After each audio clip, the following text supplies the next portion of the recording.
嗨，大家好，我是躺平树，今天是2020年8月6号。這一期咱們繼續來聊以債啊。昨天咱們有個節目說了河北邯鄲同台法院執行局局長郭洪濤直接開口說我沒錢，給我送點錢我只要錢，向這個女當事人直接這個退，並且還告訴了一個消息說我們院長看上你了，希望你把握機會這個已經夠震驚的了但是還有比這更驚悚的更荒唐的。我記得以前貴州是吧，出了一個以息化債，一個女企業家跟政府之間是吧有了債務糾紛，然後政府就以息化債。那這個好歹是企業和政府之間以息化債，但是今天我又看到一個新聞企業和企業之間也能搞以息化債，对吧 ？A 企業欠 B 企業的錢 ，B 企業跟 A 企業去要，那 A 企業居然能夠把這個 B 企業負責人給抓了。你要錢還是要命？你看昨天的節目是，對吧？一個是要錢，一個是要人。執行局長說我就是缺錢，我要錢。我們院長是要人，覺得你漂亮。今天說的是你要錢還是要命？這是怎麼回事呢？北方某省会城市一間訊問室裡，一名項目承包方被問到這句話時，手裡還攥着民事案件的受理通知書，一邊手裡是拿着民事案件受理通知書，一邊他已經被帶到了這個訊問室對方也不客氣開門見山，直接問你是要錢還是要命。他承建的樓盤早已交付，尾款卻拖了3年。眼下民事一審已經開完庭，只等判決。可就在判決的當口，當地國企的紀委找上門，公安隨即以串通投標罪把他帶走。怎麼看怎麼都像是一個以息化債。办案人員留下一句意味深長的話：別再要債了，再要判得更重。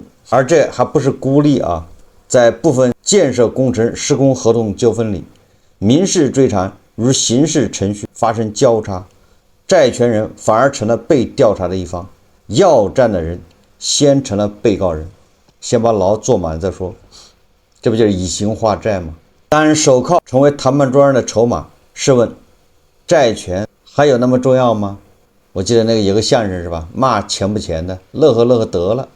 一筆拖了3年的尾款，故事的主角是一家北方某地的地方國企仅仅是個國企不是央企，更不是政府。這個國企是幹嘛的呢？就是房地產開發。早些年他在外地承攬了一個工程項目，對外發包，和很多那個年代的項目一樣他是承包了总包，然后他对外发包也这个工程队那個建築公司都來，對吧？包一塊活來幹。但是那個時代各個項目都一樣，預算、工期、結算都不怎麼規範，也埋下了很多關於債務的隱患。總承包方就是施工方按約進場，幹完了活，樓也交了，但尾款始終到不了位。國企內部幾經人事更迭就是國企它不老是一茬一茬的換嘛，換領導上一任領導拍板的事，到了繼任者手裡成了一筆說不清的賬。施工方催過、談過、忍過，最後實在忍不了了，對吧？換了幾茬領導了都解決不了，只好一紙訴狀把這個國企給告了。民事案件順利立案開庭，事實清楚，就等着判決。但是變數來自國企內部，一場由內部發起的清理。這個國企換了一任又換了一任領導班子以後這新的領導班子上任以後，前任負責人，對吧？那落馬了，被移送紀委監委，理由是在其在任期間曾在違規發包等問題。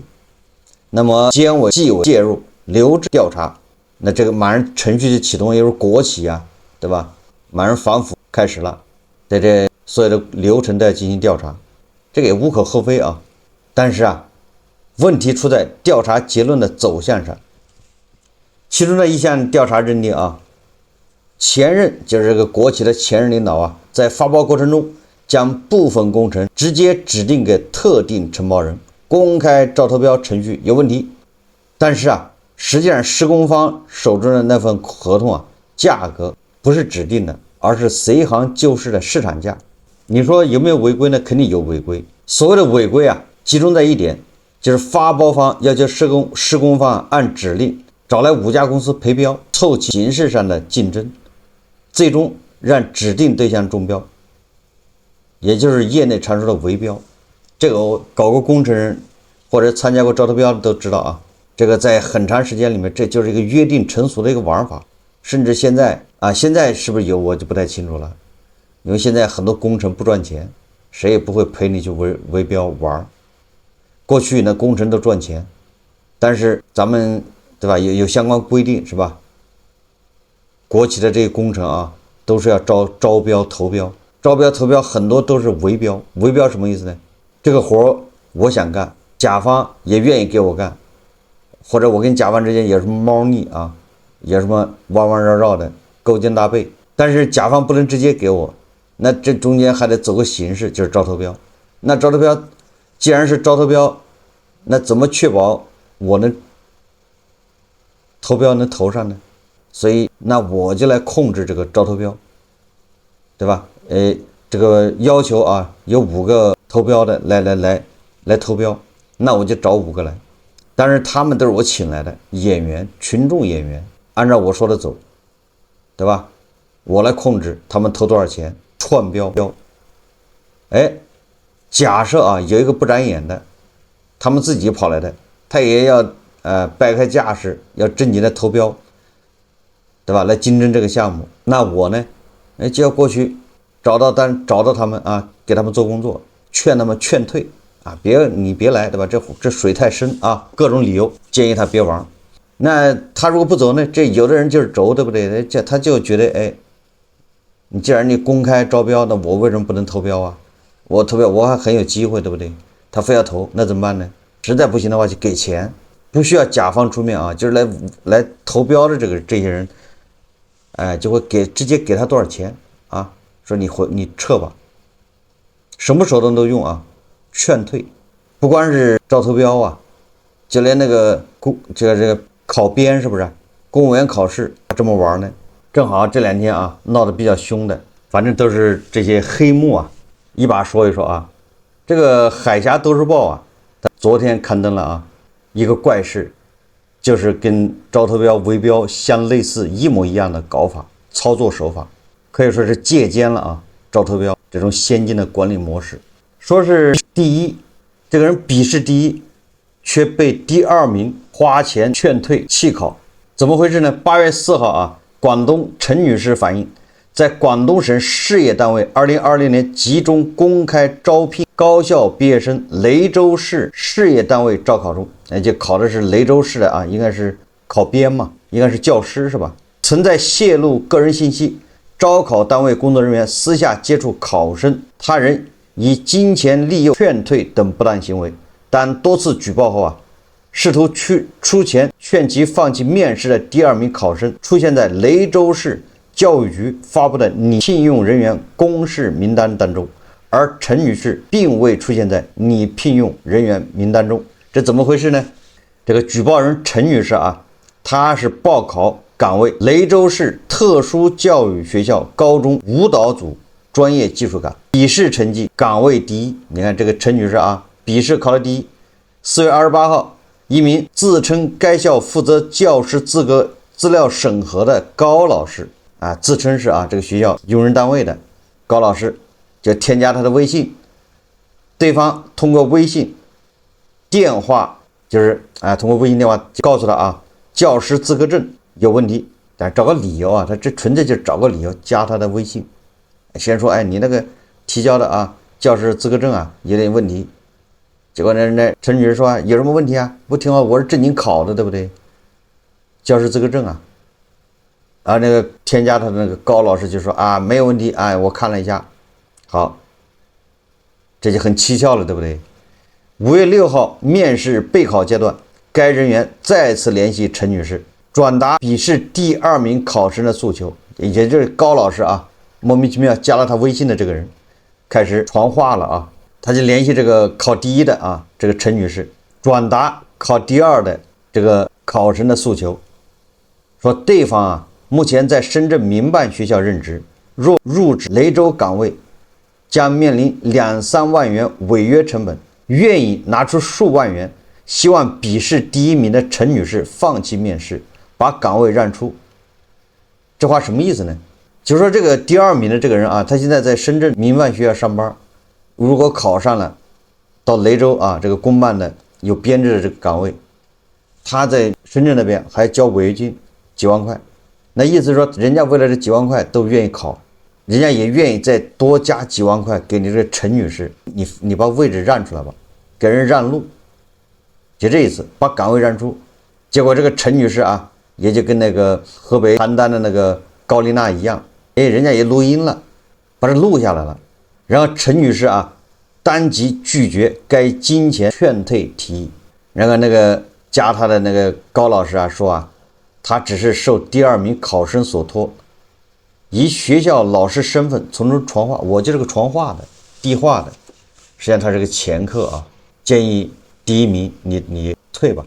結果5月23號面試當天，陳女士在考場現場見到了第2名考生，該考生當面跟陳女士表示，我當時都求你別來，你還來。面試現場還多次向在场工作人員提及，其母親就在該報考學校任職，希望能和母親在同一個學校工作。這就老師2代了，对不對？人家想完成這個教育世家，教師2代，對吧？2代人都為一個學校努力的這種佳話，你居然不成全人家，是吧？這個陳女士啊，確實沒眼力勁啊。5月25號，陳女士致電雷州市教育局進行舉報。5月28號，又通過湛江12345，你看12345管用了吧？這個陳女士啊，就是打12345政務熱線啊，提交舉報工單。雖然這個工單啊一拖再拖，這個工單拖到7月13號，對吧？拖了大半個月。然後又拖到8月3號，又拖了大半個月。12345反饋啊，說該事項已經移交雷州市紀委處理。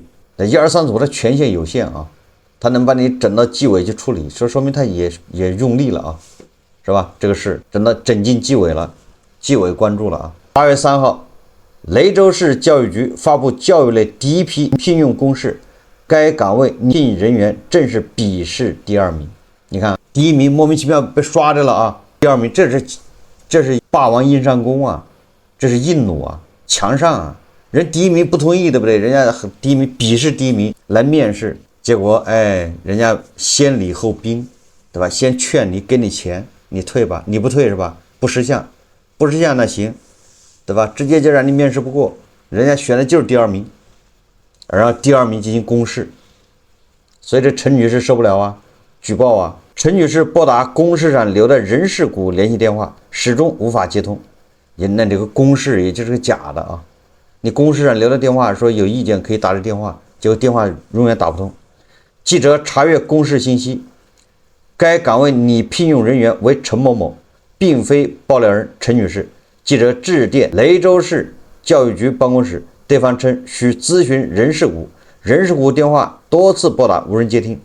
湛江市教育局人事科工作人員回應記者，已經收到相關投訴，已責令雷州市教育局開展核查，檢程序已經啟動，正在對招聘相關人員展開調查，全程跟進督辦。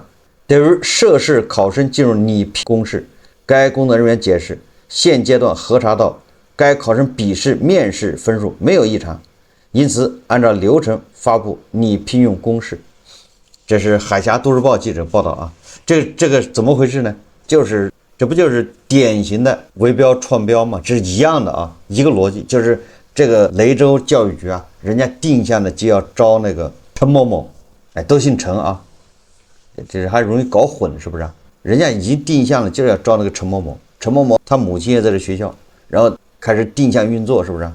結果出來一個攔路虎，這個攔路虎就是陳女士。他考了個第一，所以那怎麼辦呢？那就勸退吧，勸退人家先禮後兵，給錢，給你點錢補償。結果這陳女士的軸啊，對吧？人家也好不容易考上第一，這憑什麼讓路啊？對吧？誰不想進體制啊？誰不想有編制啊？好不容易考上，對不對？結果陳女士她就不讓，你不讓吧，那好，人家已經對吧？甲方已經王八吃秤砣，鐵橫下一條，就是鐵了心了啊！人家就是非陳某某不可，這都已經安排好了，錢都打點了，對不對？陰溝裡還能翻船嗎？所以人家強行就讓陳某某錄用，而這個筆試第一名的，你不好意思，雞飛蛋打，賠了夫人又折兵，對吧？你本來還可以拿筆錢的，你這好了，一毛錢沒拿着，你說吧？這裡面有個問題啊，最主要的問題就是一般的考生的信息啊是保密的，對不對？那這個第二名的考生他怎麼能拿到第一名考生的聯繫方式呢？对吧？這是最大的問題啊！而且中間還有前科，那個什麼高老師，所以什麼意思呢？我講這個故事，你看這都是新鮮的啊，新鮮出爐的故事，媒體報道的，這不是編造的啊，就這麼巧。那這個故事實際上你把它擴散一下，那你說工程招投標，那不是一樣的玩法嗎？連考編制都這麼玩，那你說招投標還能認真到哪兒去呢？一樣的玩法啊！如果你這不眨眼的你也來投標，那對吧？已經默许或者已經聯繫好的那一家單位，那肯定是找你談話，找你做工作，他就拿到聯繫方式，他就找你，然後給你送錢，給你一筆錢辛苦費，你回去吧，打道回府，对吧？大家都走个面，对吧？都是江湖上混的，都是搞工程的，是吧？下一次你有事我也幫忙，对吧？咱們冤家宜解，宜解不宜結。如果你要不給我這面子，下次你哪兒搞投標，我也過去搗亂，是不是？那這麼一勸，再加上中間人，因為他們同行同行都認識人吶，對吧？同行嘛，這總有認識的人，找認識人過去說一說，這個拿點錢吧，別在這摻和了，別搗亂。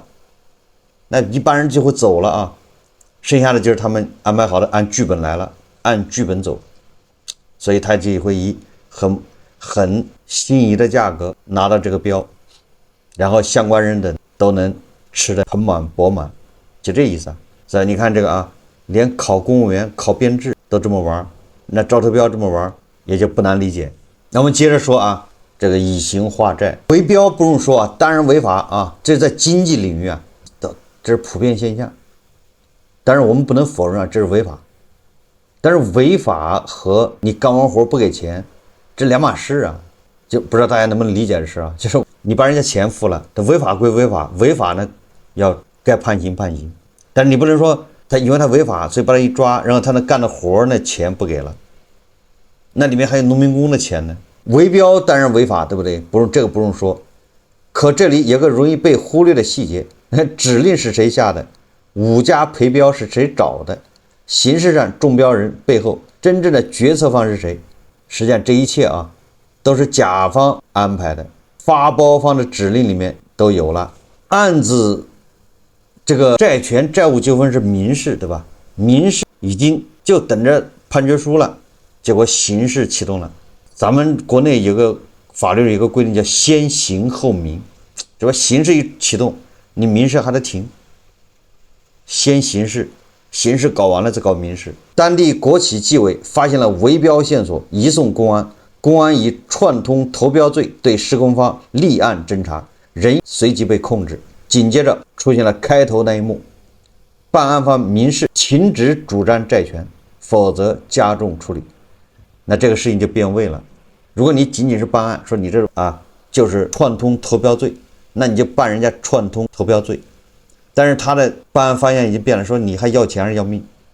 那意思就是你要不要錢了，不追這個債權，那後面的好說。你看看，所以他這個辦案目的是什麼？對吧？目的也不是為了維護法律，對吧？還是他的手段呢？這些都是他的手段，目的還是為了畫債。於是出現一個詭異的格局：同一個工程，同一份合同，同一筆尾款。一邊是法院即將就該不該付錢做出民事判決，另一邊是公安就有沒有串通啟動刑事追訴。两件事指向同一個交易，卻被切成了兩條互不相關的線索。一條線要保護國企資產不流失，另一條線要堵住施工方來要錢，施工方成了夾在中間那個，民事權利還沒拿到，刑事責任先追下來。有律師就說了啊，根據刑法第223條規定，什麼叫串通投標罪呢？有兩款，第一款呢叫投標人相互串通投標報價，損害招標人或其他投標人利益；第二款叫投標人與招標人串通投標。一種就是說投標人之間串通，還有一種是什麼呢？還有一種是招標人和投標人之間串通，對吧？損害國家集體公民合法利益，情節嚴重的3年以下，並處以單處罰金。所以說這個剛才說的這個是啊，所謂的串通啊，恰恰是第二款，就是招標人和投標人串通，發包方就是那個國企啊，自己要求施工方去陪標定中標人，指令來自招標人，施工方是被指定的那個，照办而已。一切这個劇本都是發包方國企寫的，你們都是按劇本去演。這場圍標的主導責任本就在發包方的前任決策層，但是這個剛才也說了啊，這個施工合同啊，它也有一個特殊的地方，就是它只是讓自己屬於的這個承包方中標而已，但是價格是隨行就市的，也就並沒有說多付，合同價格就是市場價，國企並沒有因為圍標多付1分錢，真正受損的是那5家陪標公司本可以公平競標的資格，而這些陪標恰恰又是發包方讓施工方找來的，也就是這個案子啊，說來說去沒有什麼受害方，都是為了按照程序，為了滿足程序而演的。那5家來競標的人，本來人家也沒想來競標，是被人邀請來的，人家就來了一趟，走個過場，就像那個各個這個售楼中心、售楼處啊排隊的那些店員。100塊錢一天，80一天，管盒飯，還有各個奶茶店，對吧？各個小吃店門口排隊的那些人，不是一個意思嗎？這個案子的說來說去，什麼意思呢？就是你看啊，這個事情壞事是國企幹的，那個民營企業只是執行，結果抓人是抓的民營企業，那國企的那個領導，對吧？該下去就下去了，新的領導一上來，新的領導他不管，變成這麼個事。那另外一個事就是。那你這個因為涉及標，那串標如果成立的話，那債務怎麼辦？就合同無效，合同無效的債務呢？施工方最擔心的一件事就是投標串了，中標無效，那施工方幹的活該拿的錢是不是也跟着沒了？所以這就是最核心的地方，以刑化債，就是以刑到底能不能把這債化掉？刑歸刑，債歸債，就是錢你該給人家付，給人家付，該坐牢坐牢，對吧？有什麼罪治什麼罪，而是說牢要坐，錢沒了。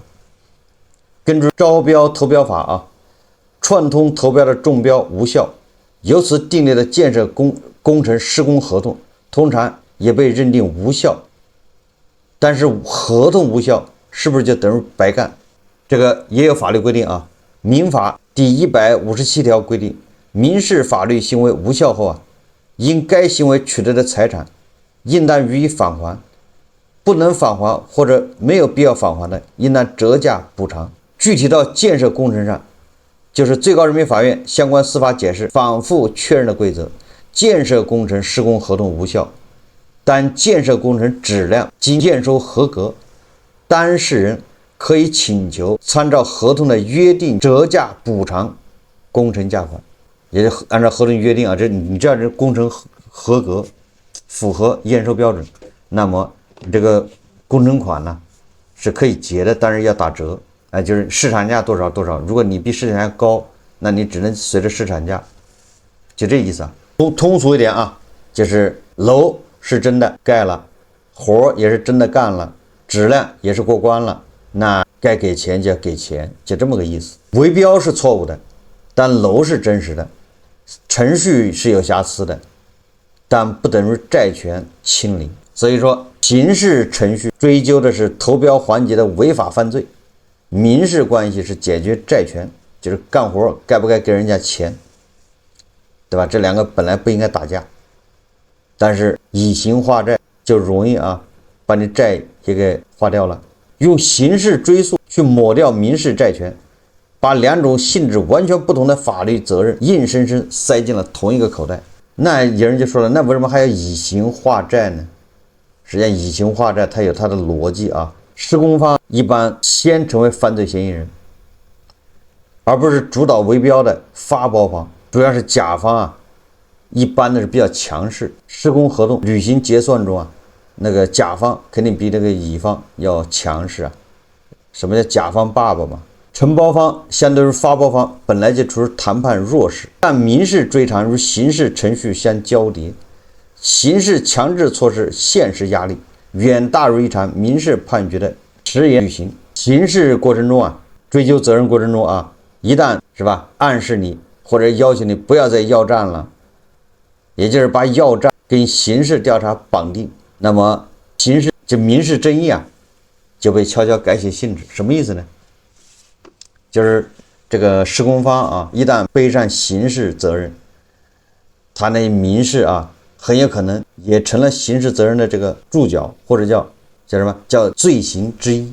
那你如果不要這個錢了，你這個刑事責任就要輕一點，是不是這個意思那很多施工方就一看民企一看算了吧，我的钱我不要了，那你对吧争取宽大處理，对你這個社會危害輕了一點所以這類情形就被概括為以刑化債、以刑抗債，用刑事追責去覆蓋抵消民事上的付款義務。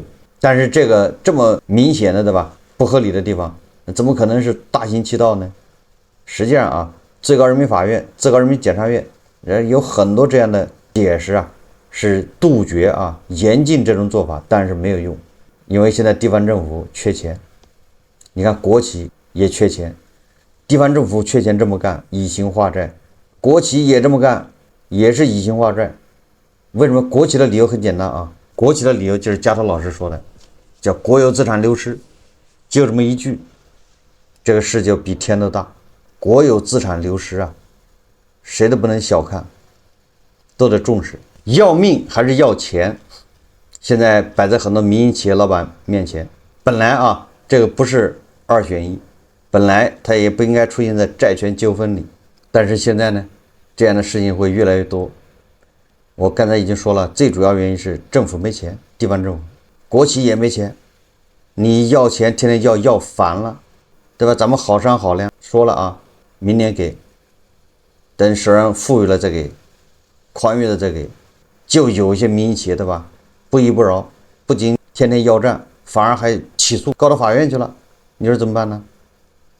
有的不僅告到法院，有的還往上舉報，對吧？向上級單位舉報，向紀委監委到處舉報，搞得他沒法弄，那怎麼辦呢？以刑化債，我還找不到你點毛病嗎？对吧？誰的屁股都不乾淨一抓一大把。所以你看地方政府就以刑化債，逼急了。國企它也以刑化債，所以以刑化債越來越多，那就恰恰說明现在經濟形勢不好。當然了，我認為這些民企它也是活該，對吧？伴君如伴虎，常在河邊走，哪有不濕鞋？你賺的這些錢，它本身就不乾淨，隨時被人拿捏，所以被人家以刑化債，那也是活該，對吧？因為你不管怎麼說，你是犯罪了，你是交這是犯罪不查你就高枕無憂，對吧？一查你就是犯罪。所以我們很多人不知道很多民营企業很多人不知道自己在犯罪，都說那你看是國企讓我這麼幹的，是甲方讓我這麼幹的，是政府讓我這麼幹的，我就這麼幹了。人家給你紅頭文件了嗎？人家都是暗示，對不对？給你文字的東西了嗎？而且就是給你紅头文件也不代表就沒有責任。人家就是給你紅头文件，你去串標，那最后你還得擔責任，一樣的所以不要想當然，不要那麼頭腦簡單。現在好了現在很多民營企業不僅面臨着破產，對吧？你就老老實實自己破產就完了，你還想要跟上面要錢，要急了就以刑化債。所以這個報道裡說的這個承包方、施工方，那他的刑事責任肯定是跑不了的，只是債那就兩說了。所以今天講的這麼個故事啊，大家想一想啊，正好，對吧？河北也是北方，邯鄲的丛台法院執行局，你看看，我沒錢，給我送點錢吧，對吧？我們局長喜歡你，再到這個民營企業施工方標，對吧？你看創標，不光是工程，不光是這些基建行業、建築行業，你就連考編、考公都還全創標呢。天下烏鴉一般黑呀，所以有的錢好賺啊，不好拿，更不好花。以前經濟好的時候，你好我好，對吧？大家都好。現在經濟不行了，以形化債也会越來越多，找你这事還是很容易的。如果以这种从投標罪啊，以這個標準來，你說幾個工程能夠經得住查？哎，這就是現狀。所以很多民營企業老闆，你就自認倒霉吧。好，這期節目我們就聊到這裡，感謝大家收看。如果喜歡我的節目，歡迎訂閱、點讚、評論，謝謝大家。